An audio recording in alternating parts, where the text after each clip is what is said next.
à tous. Donc, je m'appelle Guillaume Ducré et je vais avoir le privilège, d'une certaine manière, de vous présenter ce premier webinaire sur la thématique du business model, outils de pilotage de la performance, outils d'amélioration continue et également outils d'innovation. Avant de démarrer, je vais me présenter rapidement. Donc, j'ai travaillé pendant une quinzaine d'années dans le domaine de la musique. Alors, ça tombe bien parce que la musique, comme vous le savez, c'est un domaine qui a été obligé de repenser son business model. D'ailleurs, elle ne l'a pas fait. J'ai travaillé dans des majeures compagnies qui se sont fait dépasser d'une certaine manière par les distributeurs de musique, Deezer, Spotify, etc. Ce qui est intéressant dans le monde de la musique, c'est que le modèle économique a radicalement changé. C'est-à-dire qu'entre le moment où on vendait des CD, on produisait des CD, on vendait des CD, et donc les consommateurs achetaient des CD, et aujourd'hui, on va consommer non pas le produit en tant que tel, mais l'utilisation qu'on va en faire. On voit que le modèle économique a foncièrement changé, et donc à travers ça, les organisations des entreprises qui travaillent dans le domaine de la production de phonographique et la distribution de phonogrammes a fortement été modifiée. Alors, parallèlement à ça, bien entendu, après mon période dans la musique, j'ai monté une société qui était une société qui fabriquait des produits de massage et distribuait des produits de massage. Et parallèlement à ça, donc j'interviens en école de management sur des problématiques notamment de business model, mais également de performance et de stratégie. Alors, je vous propose...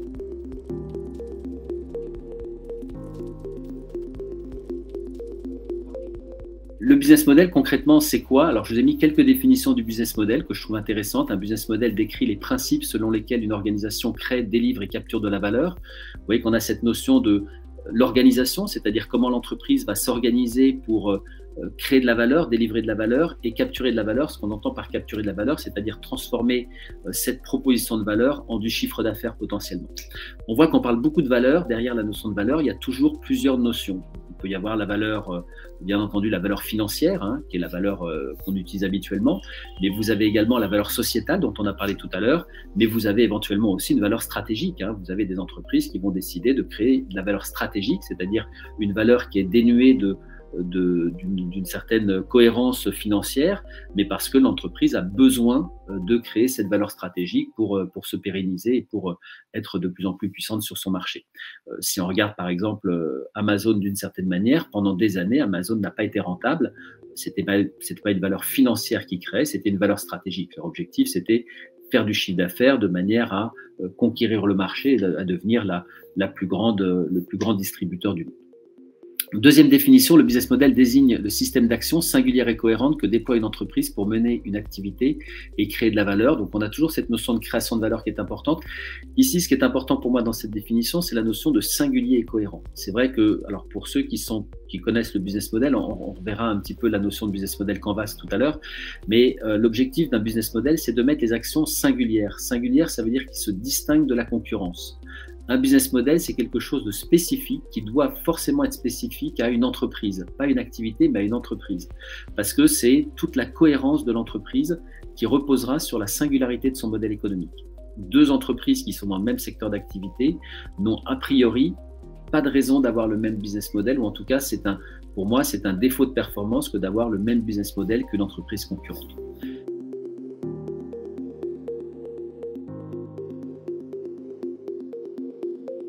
Le business model est la description pour une entreprise des mécanismes lui permettant de créer de la valeur, toujours cette question de créer de la valeur, à travers la proposition de valeur faite au client. On verra cette notion de proposition de valeur qui est l'élément central du business model. Quelle est la promesse que fait l'entreprise à ses clients? Et le deuxième élément, c'est son architecture de valeur. Là, on reprend un élément qui est important, c'est la chaîne de valeur de porteur. En gros, c'est de se dire, dans l'entreprise, tout ce que fait l'entreprise doit être créateur de valeur. Pas forcément de la valeur financière, mais de la valeur sociétale éventuellement, de la valeur client. L'intérêt, c'est que rien ne doit être du gaspillage. C'est pour ça que le business model, par exemple, est assez influencé par la notion de toyotisme. C'est né dans les années 2010, le business model dans sa nouvelle version, très inspiré des mouvements Lean, du Customer Development, mais également de cette notion de lutter contre le gaspillage. En gros, ça revient à dire, ça ne sert à rien de faire quelque chose dans une entreprise si ce n'est pas pour créer de la valeur. Il faut absolument dans l'entreprise que toutes les ressources et les compétences de l'entreprise soient elles-mêmes créatrices de valeur, c'est-à-dire pas forcément encore une fois de la valeur financière, mais potentiellement de la valeur sociétale. Et bien entendu, l'objectif, ça va être de capter cette valeur pour la transformer en du profit, c'est-à-dire en un élément plus financier pour l'entreprise.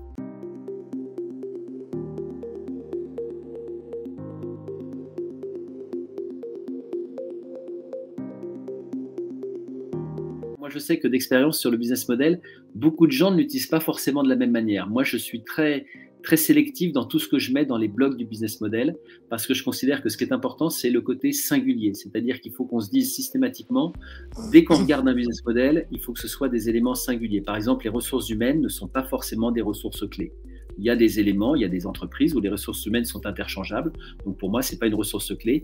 C'est véritablement quand la personne n'est pas interchangeable parce qu'elle est génératrice de valeur au niveau de la proposition de valeur qu'elle est indispensable à la réalisation du business model. Donc le principe du business model, c'est que vous avez 4 dimensions. On présente l'entreprise sous 4 dimensions. La première dimension, c'est la dimension offre, proposition de valeur, c'est l'élément central, le petit cadeau qu'on a au milieu. La deuxième dimension, c'est la dimension de droite qu'on a ici, le petit 2. On appelle ça le client. Moi, je préfère considérer que c'est le mix marketing. C'est un peu le mix marketing de votre entreprise. La troisième dimension, qui pour moi est quasiment la plus importante par rapport à la première, c'est la dimension organisation, infrastructure, avec les compétences clés, les activités clés, les partenaires clés. Et la dernière dimension, c'est la dimension viabilité financière, avec d'un côté, comment l'entreprise gagne de l'argent, la petite caisse enregistreuse, et d'un autre côté, alors, ce n'est pas forcément quels sont les principaux coûts de l'entreprise, c'est quels sont les principaux coûts singuliers de l'entreprise, c'est-à-dire là où l'entreprise investit plus par rapport potentiellement à ses concurrents. Parce que tout doit être en cohérence dans le business model.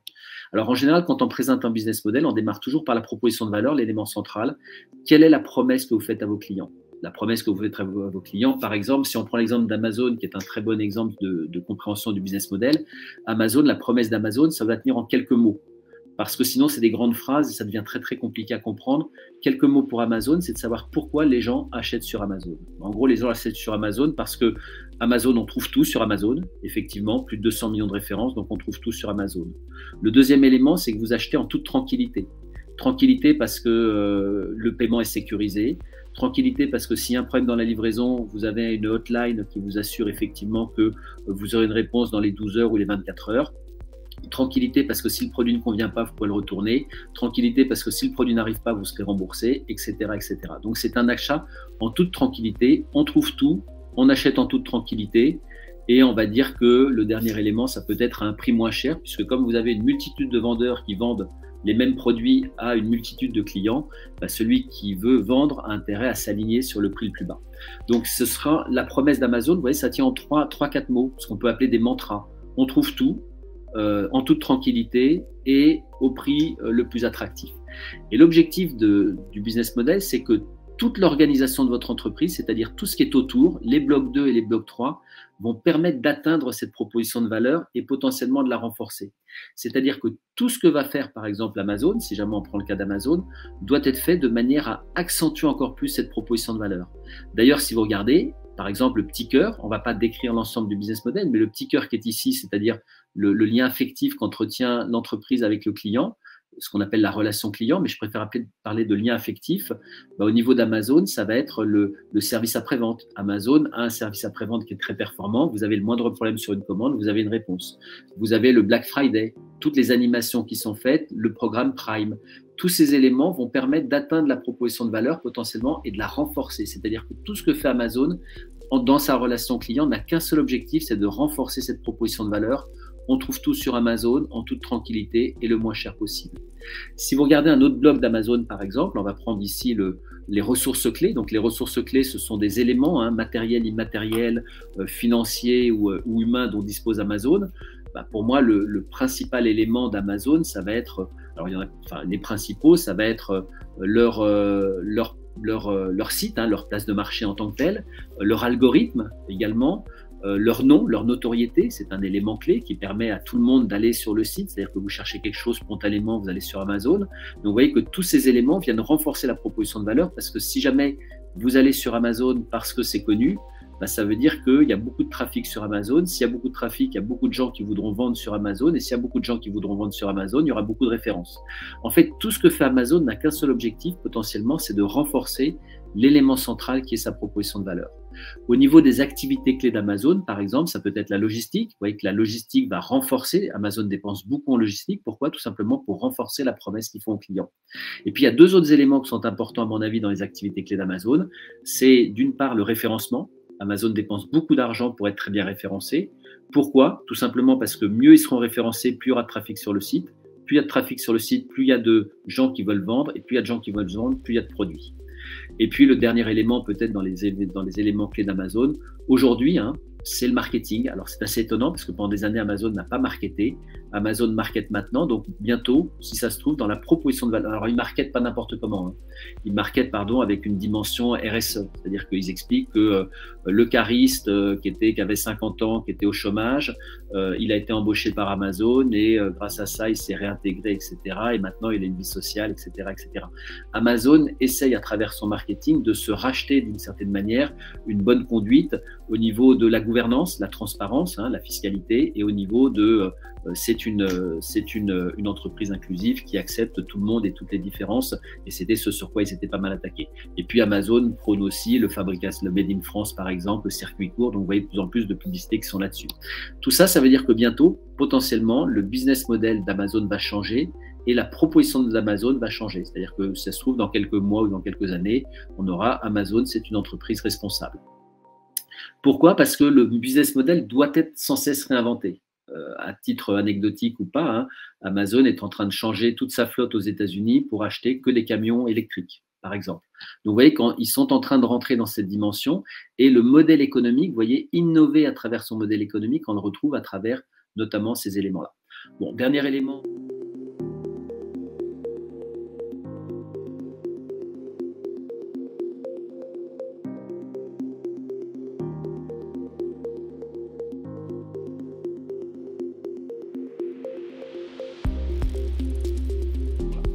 Dernier élément important, ça va être les partenaires clés. Les partenaires clés, c'est des gens, des entreprises avec lesquelles vous travaillez qui vous permettent d'atteindre votre proposition de valeur, votre promesse. Tout ce qui est la chaîne logistique, tous les sous-traitants logistiques d'Amazon sont des partenaires clés. Amazon Web Services, une des filiales d'Amazon qui assure le stockage de données dans le nuage informatique en toute sécurité, est également un partenaire clé. Et vous voyez bien que ces partenaires viennent aussi renforcer la proposition de valeur actuelle d'Amazon, c'est-à-dire acheter en toute tranquillité, puisque si vos données sont sécurisées, il n'y a pas de souci. Si la livraison se passe bien, il n'y a pas de souci. Vous voyez qu'on est sur un business model vertueux. Alors, vous voyez l'approche du business model, en fait, c'est pour ça que je dis il faut mettre les actions singulières et cohérentes parce qu'il n'y a pas de place pour le superflu. Le business model, c'est véritablement tout ce que fait l'entreprise doit permettre de renforcer, d'atteindre et de renforcer potentiellement la proposition de valeur. Et on a vu que le business model est quelque chose d'évolutif. Alors, dans la présentation, j'ai choisi cette présentation juste parce que c'est comme un puzzle.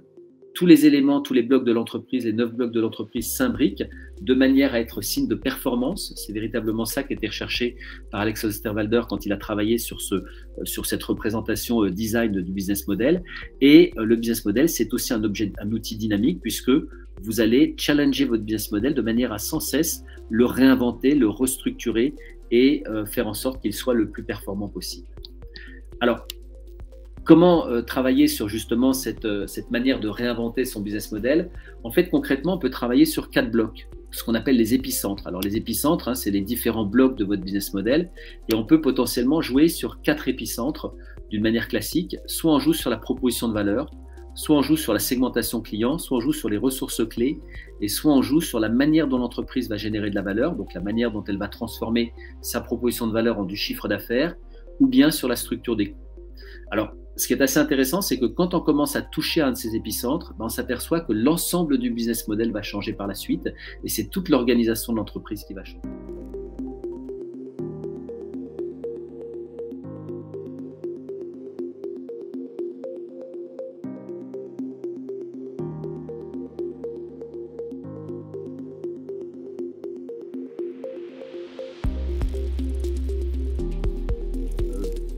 Performante, on va dire. Je vous ai mis 2 graphiques avec 2 entreprises qui ont vécu la pandémie de manière radicalement différente. Vous avez certaines entreprises qui, avec la crise du Covid, se sont retrouvées avec l'obligation d'une certaine manière de fermer en se disant on a l'habitude de recevoir des clients, par exemple. On va prendre le cas de la restauration. Hein. Vous avez un restaurant qui dit, bon, bah, il y a la pandémie, qu'est-ce que je fais? Bah, je ferme mon restaurant parce que mon restaurant, il fait des repas le midi et le soir pour des gens qui viennent déjeuner ou dîner dans mon restaurant. Donc, il y a des tables, etc. Bah, comme plus personne ne sort, mon activité s'arrête. Et puis, bah, pendant la période post-Covid, quand l'activité reprend, bah, je reprends mon activité et je reprends mon activité à son niveau normal. C'est ce que l'on appelle, d'une certaine manière, une activité en forme de V. C'est-à-dire que bah, quand il y a un événement qui est négatif, je m'arrête. Et puis je reprends et je reviens à l'équilibre précédent. Et puis pendant la même période, il y a des entreprises qui ont eu une attitude complètement différente, c'est-à-dire qu'elles ont baissé leur activité comme les autres, mais elles se sont posées des questions, c'est-à-dire qu'elles ont réinventé potentiellement leur business model et elles n'ont pas attendu la fin de la pandémie pour reprendre, elles ont repris potentiellement avant et elles ont fait une forme Y, on va dire, au niveau de leur activité. Et qu'est-ce qu'elles ont fait? Ben, elles ont repensé leur modèle économique, c'est-à-dire qu'elles se sont dit, j'ai des compétences clés, j'ai des ressources clés, c'est dommage de ne pas les utiliser, comment est-ce que je peux faire pour les utiliser? Et je recrée une activité par rapport à ça. Si on prend l'exemple de la restauration, il est assez intéressant, assez symptomatique. On a vu des restaurants qui ont fermé pendant la pandémie, d'autres restaurants qui se sont arrêtés, qui ont changé leur modèle économique, qui se sont dit c'est pas grave, on va faire de la livraison. Ils ont transformé leur cuisine en une sorte de laboratoire qui permettait de sortir un maximum de plats. Ils ont pris des accords avec Uber Eats ou autres distributeurs, autres livreurs, et ils ont redémarré leur activité en pleine pandémie. Ils ont réinventé leur modèle économique. À un tel point d'ailleurs que vous avez même des créateurs d'entreprises, hein, des entrepreneurs qui ont profité de la pandémie pour créer leur modèle économique de restauration. Je pense aux Dark Kitchen, aux Ghost Kitchen, hein, qui ont explosé pendant la période de pandémie parce que bah, y a une analyse de la situation qui dit bah, par rapport à une situation de blocage, j'ai deux manières de faire. Soit j'attends que ça change, j'attends que ça passe, soit je suis proactif et réactif et j'analyse et je modifie mon modèle économique et je joue sur mes compétences et mes forces. Alors, je vous propose de vous laisser la parole maintenant si vous le souhaitez pour si vous avez des questions par rapport au business model, par rapport au fait de réinventer son business model. Je termine juste avec un slide avec quelques exemples d'entreprises qui ont réinventé leur business model. Hein. United Color de Benetton, par exemple, avec le fait d'avoir réinventé son modèle économique au niveau de la production. Benetton fabriquait à l'origine des pulls de toutes les couleurs et ils se sont aperçus qu'en fait c'était une source de non-performance et donc ils se sont mis à colorer leur pull après la confection du pull, ce qui leur permettait d'être en lien direct avec le besoin de stock, le besoin au niveau de la rue pour les couleurs et ce qui leur a permis d'inventer un système vertueux de production puisqu'ils ont changé leur mode de production. Tous les pulls étaient fabriqués en écru et ils étaient colorés une fois la fabrication faite et une fois les besoins connus. Ça leur permettait d'être beaucoup plus réactifs. Et d'ailleurs, c'est d'une certaine manière ce qui leur a permis d'avoir ce slogan United Color. Je vous ai mis par exemple Intermarché, je trouve ça assez intéressant comment Intermarché a changé son slogan, hein, sa proposition de valeur, sa promesse. Intermarché avant c'était les mousquetaires de la distribution et aujourd'hui Intermarché c'est producteurs commerçants. Effectivement Intermarché ils sont producteurs donc ils mettent en avant leurs ressources et leurs compétences en tant que producteurs. Intermarché c'est la Scapèche, la plus grande flotte de France et vous voyez qu'on a abandonné le côté distributeur pour rentrer dans le côté commerçant. Commerçant, c'est la proximité. Et donc, Intermarché va utiliser ses forces et ses compétences, hein, ses ressources et ses compétences pour créer de la valeur. Alors là, c'est plus de la valeur marketing. Hein. C'est une manière de présenter leur offre. Autre exemple, hein, Ikea, qui est maintenant producteur de bois, ou bien Jean-Claude Decaux, qui a réinventé le modèle économique du mobilier urbain. Enfin, beaucoup d'exemples d'entreprises, de grosses entreprises, hein, ça ne concerne pas que les petites entreprises, mais de grosses entreprises qui ont réussi à potentiellement réinventer leur business model, soit parce qu'elles ont été confrontées à des problématiques stratégiques, soit tout simplement parce que elles se disent que les clients changent et donc il faut s'adapter et qu'il faut être proactif et réactif par rapport à des éléments. Je ne sais pas si vous avez des questions par rapport à ce qu'on a vu. Alors, soit sur le chat, soit directement avec le micro. De la même façon, bien sûr, hein, on accueille maintenant toutes vos questions, c'est la partie plutôt échange. Si je reviens sur ce slide-là, je suis aussi intéressé pour savoir où est-ce que vous vous situez, en tout cas pour ceux qui travaillent dans une organisation et qui ne sont peut-être pas à leur compte? Est-ce que l'entreprise dans laquelle vous êtes aujourd'hui, dans sa version post-Covid, a plutôt connu une reprise en V ou plutôt s'est réinventée et vous la voyez adopter une forme en Y? On vous laisse réagir, soit à travers vos questions, soit bien sûr, soit à travers la réponse à la question que je vous ai posée. Est-ce que vous êtes aujourd'hui plutôt en V ou enfin votre organisation est plutôt en V? On revient comme avant ou on a profité de cette crise pour se réinventer? C'est à vous.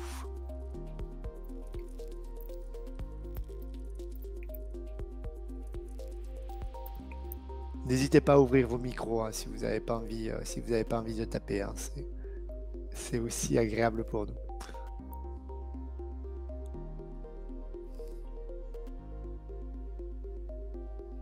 Alors du coup, on vous laisse quelques instants. On voit que certains sont en train de taper leur message.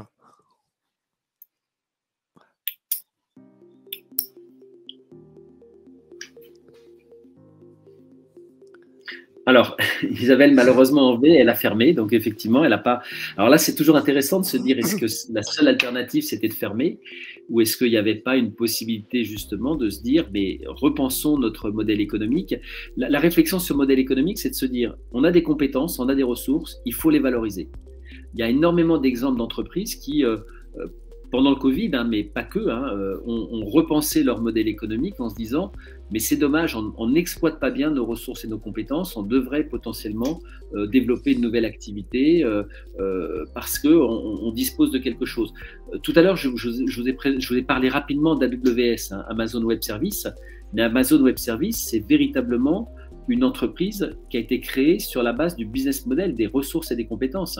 Amazon, dans les années 2000, pour sa place de marché, a été obligé d'acheter des serveurs, de développer tout ce qui est sécurisation de données, sécurisation et stockage de données dans le nuage informatique. Donc, ils sont devenus experts du cloud pour leur activité de place de marché. C'est vraiment pour ça. Donc, ils ont embauché plein de spécialistes dans le cloud, plein de spécialistes de la cybersécurité, etc.